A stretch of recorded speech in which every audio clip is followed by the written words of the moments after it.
What is your advice for meeting women organically? Outside looking in.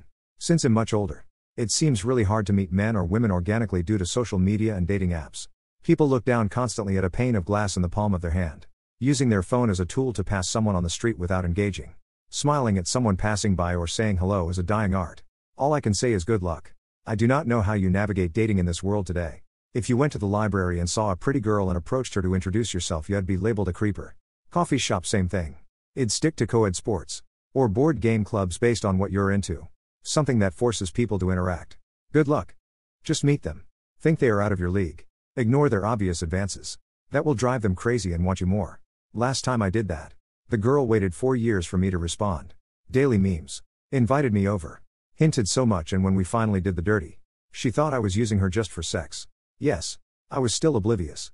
But things are quite obvious in retrospect. Well, you could always become a Marine officer. Wifey and I met while serving with the 1st Marine Division. That was 45 years ago. We've been married for 44. No? Then renew or pick up a new hobby. You might try volunteering. NGOs and charitable organizations are always looking for help.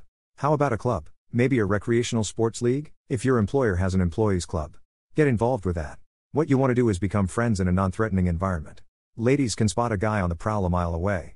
If you meet a lady that you don't mesh with, she might have a friend you will mesh with. Good luck.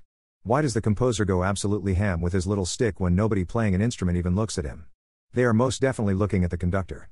They don't necessarily turn their whole head except for key moments. I think you mean the conductor. The conductor keeps time for the orchestra, and also imbues feeling and color to the performance. At a performance, the conductor isn't telling them what to play but how to play it. You don't have to stare at them to know what they are doing. You can see in your peripheral, which is also why it's exaggerated. It's better to focus on your sheet music, if you are using it. To add, it was Antonio Pappano, a kind of celebrity conductor in his own right. So as well as doing the actual job, he will have been putting on a bit of a show for the cameras too. The conductor keeps time for the orchestra and often dictates things like dynamics and emphasis that are usually well known to the musicians in advance but can still be useful to see being indicated by the conductor in a musician's peripheral vision. It's my understanding that conductors will conduct ahead of the orchestra, so it may seem like bad lip syncing. Also note that when nobody is playing anything is when the conductor is most needed. You're more likely to lose time with no reference to count off of. I assume if the conductor makes the gestures big enough, the musicians can track what he's doing, or if the corner of their eye. A lot of what the conductor does is keeping tempo and giving cues, which the musicians hopefully aren't relying on him 100% for by the time of the performance. But another thing the conductor does is tell different parts of the orchestra to adjust their speed and volume. Kind of like real-time sound mixing. What's a social norm that you don't understand? Why is it considered rude to put elbows on the table? I understand if your whole upper body is on the table, but if you have your elbows up for support or to rest your head in your hands and etc., why is it so horrible? Tipping.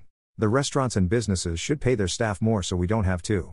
They are the ones who benefit from people paying their staff. Waiters make over 2 times their wage in tips. If they were just paid accordingly, it would be much easier. Nothing against waiters. Just the culture that doesn't just encourage tips but treats them as necessary is dumb. Talking around things.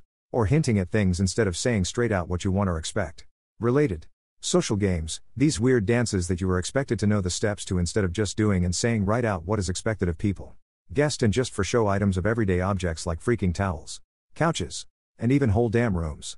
I visited my grandma and got yelled at for using the guest towel. Like, Grandma, I am a guest, guess I didn't count. Eye contact. Am not on the spectrum. But I find it weird and difficult. Makes no sense to me since it's the mouth talking. Why are we just staring into someone's eyes while their mouth talks? I realize we talk with our eyes. But we talk with our entire face and also our hands and body language. Staring into each other's eyes when talking is just weird and it makes discussion difficult. I'm constantly taking great care to ensure that I'm looking into their eyes. But not too much because that would be creepy. But also not too little because they'll either think I'm disinterested or that I'm weird. I'm so focused on this trivial societal norm that I can't fully formulate my thoughts because my mind is so occupied with nonsense. They get irrationally angry at people who fawn over the royal family? South Park made a hilarious episode about Meghan and Harry. No. But I think we are seeing the last days of royalty in Britain. It's something that belongs to the past. There is no real place in the modern world for kings and queens. No. Not really. I may not like them. But why do I give a pinch of owl dung about other people liking the royal family? My favorite things about the royals is the stuff they sweep under the rug. Like how very little of the royal family is British by heritage but actually German, Queen Elizabeth's side. Which is controversial since she was in power at the height of the time people weren't too keen on Germany so they changed their surname, and Greek, Prince Philip's side, or how they treated the mentally delayed or ill members of the royal family. Not angry. but undoubtedly frustrated. Why celebrate people who were literally born into their position? Especially when they don't have any real governance responsibility and are basically paid and property subsidized to just exist as figureheads? That's not starting from second base. Winning the game without having to play. Like WTF people? Let's acknowledge. And not fawn/elevate to some religious status. Literally anyone else who has at some point worked for their status. I feel so sad for the nurse I used to work with. She had to rely on food banks to get by. And she was always struggling to make ends meet. Despite her financial difficulties. She was obsessed with the Queen and saw her as a symbol of success to aspire to. It breaks my heart to see so much pomp and ceremony in our country. Especially when there are so many pressing issues we need to address both at home and abroad.